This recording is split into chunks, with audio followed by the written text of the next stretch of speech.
I feel confident they will. Mr. President, will tomorrow's tariffs include oil? What? Will tomorrow's tariffs be inclusive of Canadian crude? I'm probably going to reduce the tariff a little bit on that. We think we're going to bring it down to 10% on the oil. So it's 25% on the Canada side. Mr. President, are these tariffs stacking on top of already existing tariffs? Or Yes, this will be the on top of whatever may be existing. Yeah. Mr. President, ask you a question about Venezuela. Rick Cornell was seen on state TV shaking hands with President Maduro. Is there any concern that that might lend legitimacy to the Maduro administration? No, we want to do something with Venezuela. I've been a very big opponent of Venezuela and Maduro. They've treated us not so good, but they've treated, more importantly, the Venezuelan people very badly. We have a tremendous Venezuelan population. I got 92% of the vote, the Venezuelan vote.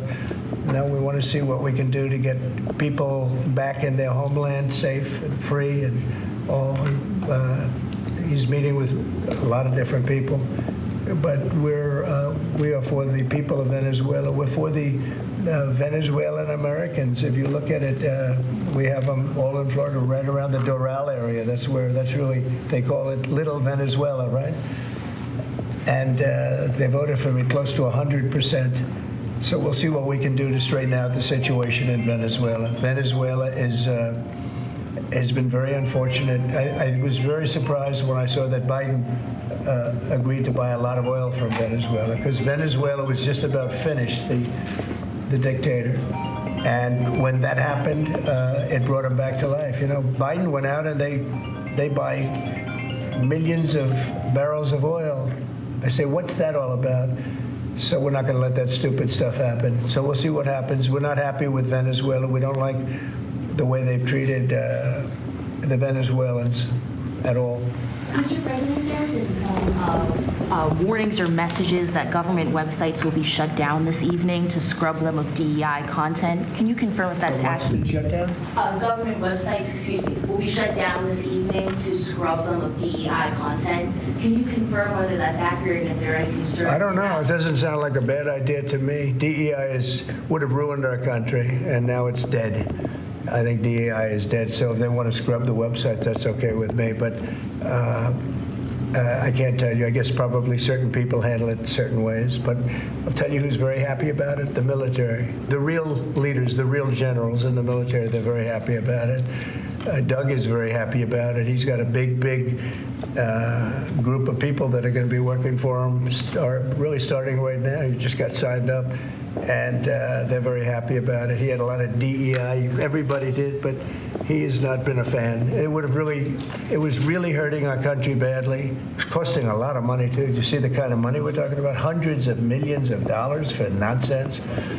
Now we have our country back now. Our country is back, and it's a nice thing to say. I've never seen such love. I've never had anything like it. I've never seen anything like it. People are coming up, sir, thank you for bringing our country back. We were losing our country, and I think we're stronger now than we've been in many, many decades. Any update on your call with Vladimir Putin? Well, we'll be speaking. We'll be speaking, and I think we'll perhaps do something that'll be significant. We want to end that war. That war would have never started if I was president, and we want to end that war. That war is a horrible war. Millions of young people are being killed, mostly on the lines now, mostly soldiers. But the cities have been largely destroyed, many of them. They're like demolition sites. But the soldiers are just shooting at each other. You know, it's a very flat land. I said this the last time, very, very flat land. The only place that a bullet stops is when it hits a person. And they're hitting a lot of people. They're hitting a lot of soldiers on both sides. You know, I think Russia would probably say close to 800,000, and Ukraine 600,000 or 700,000. And it's just a senseless situation, and it's got to stop. So whatever I can do to stop it, and we are having discussions, yes. Ongoing, President, already scheduled and ongoing? Already talking, yes. So you've already spoken to Vladimir Putin? I don't want to say that, but we are having very serious discussions about. You don't want to? We are. Well, I just don't want to say that. We're having very serious discussions about that war, trying to get it ended. With Russia? With Russia, yeah.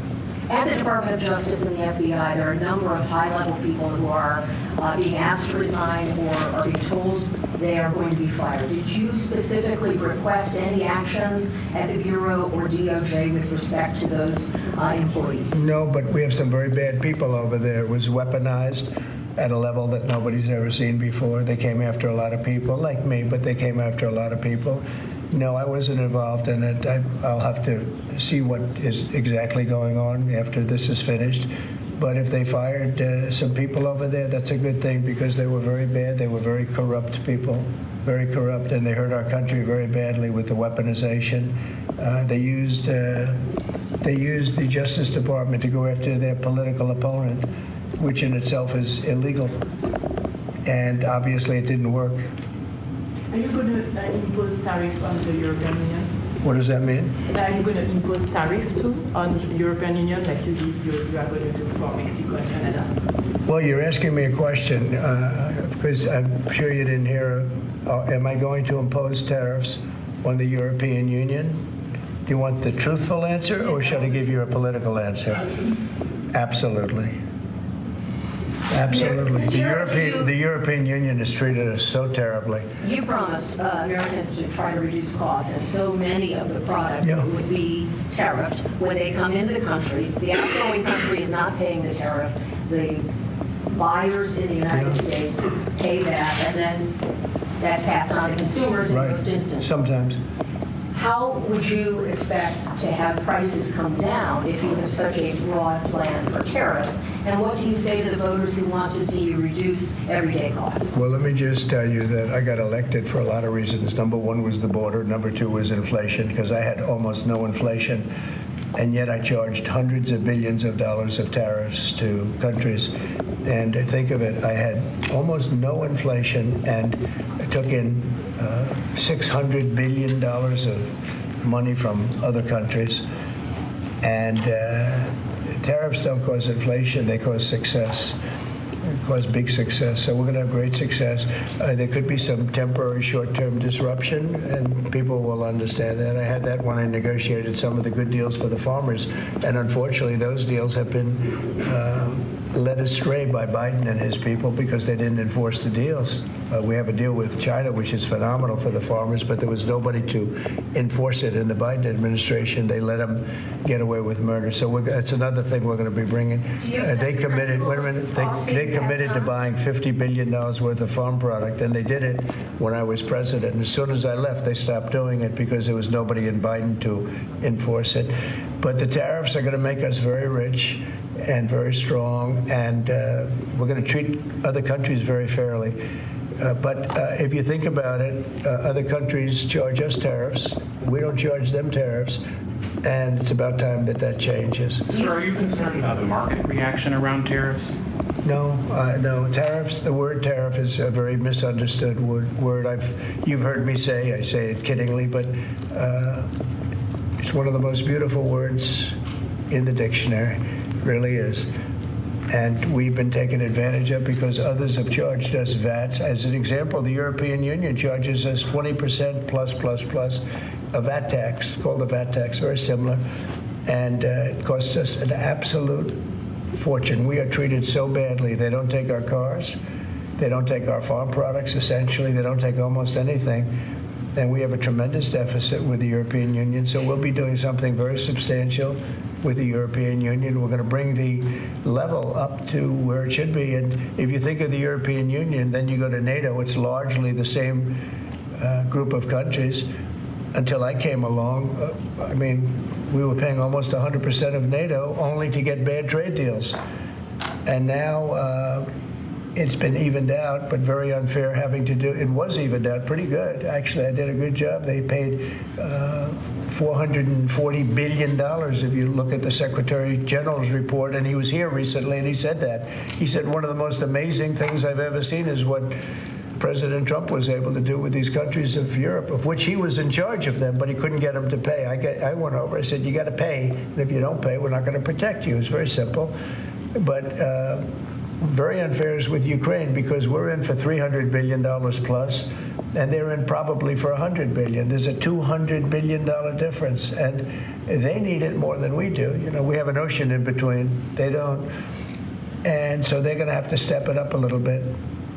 With efforts to reduce the federal workforce, whether it's offering what we call the buyout package or other efforts, do you have any concerns that there will be employees broadly across the federal government who might take that up? And they're a part of the many different ways that agencies protect the public, from food inspections, to water safety, to I know, but everybody's replaceable, and we'll get very good people to replace them if it turns out to be more than we thought. It could be a lot, it could be a little, we don't know, but we'd love to have them leave. We're trying to remember this. We want them to go into the private sector. It's our dream to have everybody almost working in the private sector, not in the public sector. We have many people, very few people came to work. They were, you know, it started more or less with COVID, but actually even before COVID. But it started with the COVID, they didn't come back. And then Biden let them get away with murder, and they, you know, we had federal workforce, like 4% coming into the office. And that just doesn't work. You know, people can say it does, but it doesn't work. You have to be unified in a group in the office. It's just, it was crazy. You don't know what they're doing. And then at some point, we may ask them to certify that they didn't have two jobs, meaning were they really getting a check from us, the government, and then were they also working a second job and a third job and, you know, on government time?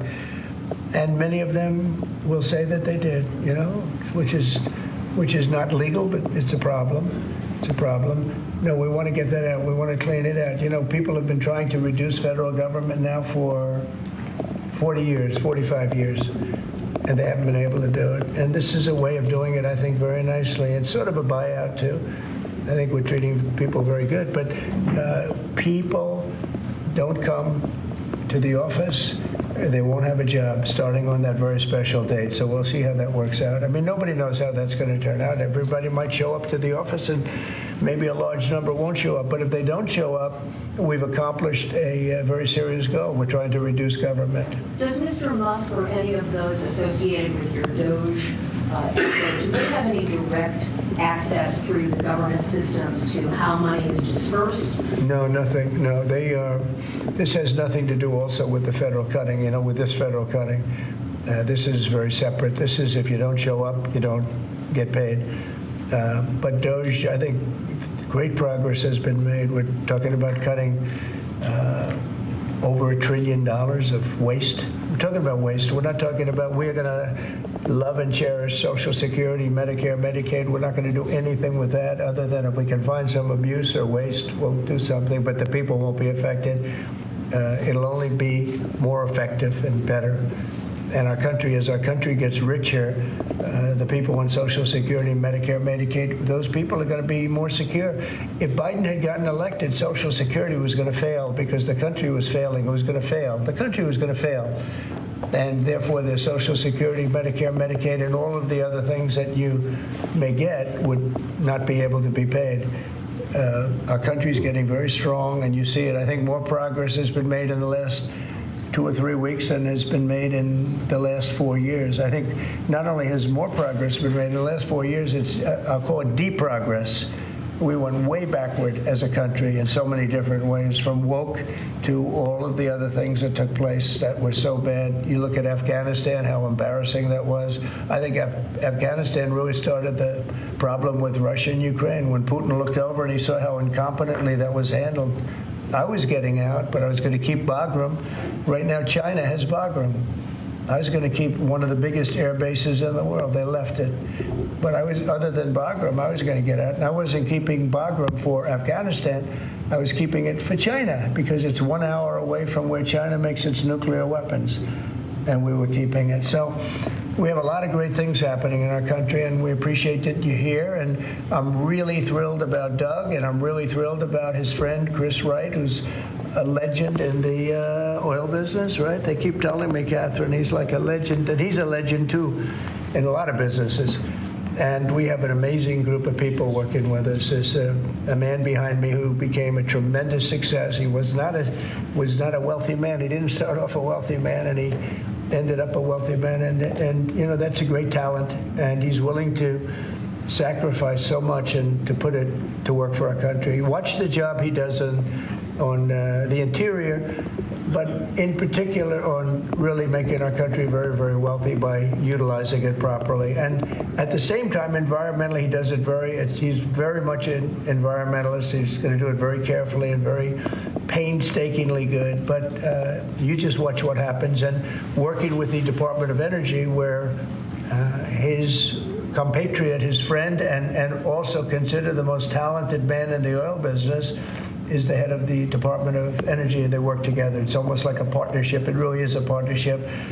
And watch what that does for our country. It'll be a fantastic thing to see. Thank you very much, everybody. Thank you, Fred. Thank you, Fred. Wrap it up. Tulsi, Wrap it up. Thank you. Thanks, guys. Thank you. All right, you were just listening to President Trump in the Oval Office there with the newly confirmed Secretary of the Interior, Doug Burgum, his wife, Catherine, the president taking a wide range of questions during that. But one of the things he was talking about was these new tariffs that are set to be implemented as early as tomorrow. I want to bring in our senior White House correspondent, Selena Wang, who joins us from the North Lawn for more on this. And Selena, we got a little bit more guidance about what these tariffs could impact. He said that you know, they're even looking at oil and gas tariffs that could start as early as the 18th of February. What do we know about that? Yeah, well, it's interesting because just in the last hour, you and I were talking about whether or not Donald Trump was simply using these tariffs as a negotiating tactic, as we saw him do during his first term. When he was asked about that in specific, the president insisted that this is not a negotiating tack. He blamed those three countries, Mexico, Canada, and China, for the flow of illegal drugs into the United States, for the flow of illegal immigrants. He also accused them to be the one to blame for the trade deficit. So he said this is a serious vow that he is going through with. And again, this is 25% tariffs on Mexico and Canada and 10% tariffs on China, America's three biggest trading partners that we're talking about here. He was also asked about whether or not oil would be included in this. He said it would be, but the tariff level would be at 10%. He also talked about tariffs on a whole host of other industries and wasn't specific about what countries this would be applied to. He talked about putting tariffs on chips, oil and gas, steel, aluminum, and pharmaceuticals. Alex. All right, Selena, thank you very much. And after the break, we will have more. The news never stops. I'm Alex Brachet. Thanks for streaming with us. More news is up next.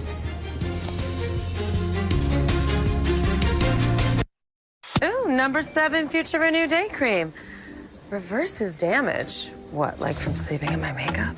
Reverse 5 visible signs of skin damage with number 7 Future Renew. Flawless. Don't regret, just reverse. The news never stops. From Tampa, we are here tonight as Hurricane Milton has just made landfall. The surge just keeps coming up. Right on the border between Ukraine and Russia. We're in artillery position about 2 miles away from Gaza. And ABC News Live is right there everywhere. We're not far from where this rally took place, so just stick with us here. Traveling with the president to the U.S.-Mexico border. Here in London today. Off the coast of Gaza. Downtown Tel Aviv, rockets or missiles coming in. From the most devastating disaster in Hawaii. Some areas are still smoldering. Wherever the story. From the front lines, the ruins of Rafah. From the FBI. Reporting from Capitol Hill. In western Portugal, outside of Mexico City. In Iceland. Let's go. Here in France. The eclipse across America. Just stunning. Unbelievable. Oh. Streaming live to you. Wherever the story is. Wherever the story is. We're going to take you there. You're streaming. ABC News Live. ABC News Live. You're streaming ABC News Live. ABC News Live. Streaming free everywhere because the news never stops. At the Disneyland Resort, the happiest place on earth, you'll find all kinds of happy. You can find the my dream is finally coming true kind of happy. The I just found my new favorite treat kind of happy. You can also find that woohoo kind of happy. There's the teaming up with my hero type of happy. And the we're never going to forget this kind of happy. Come find your happy today, only at the Disneyland Resort.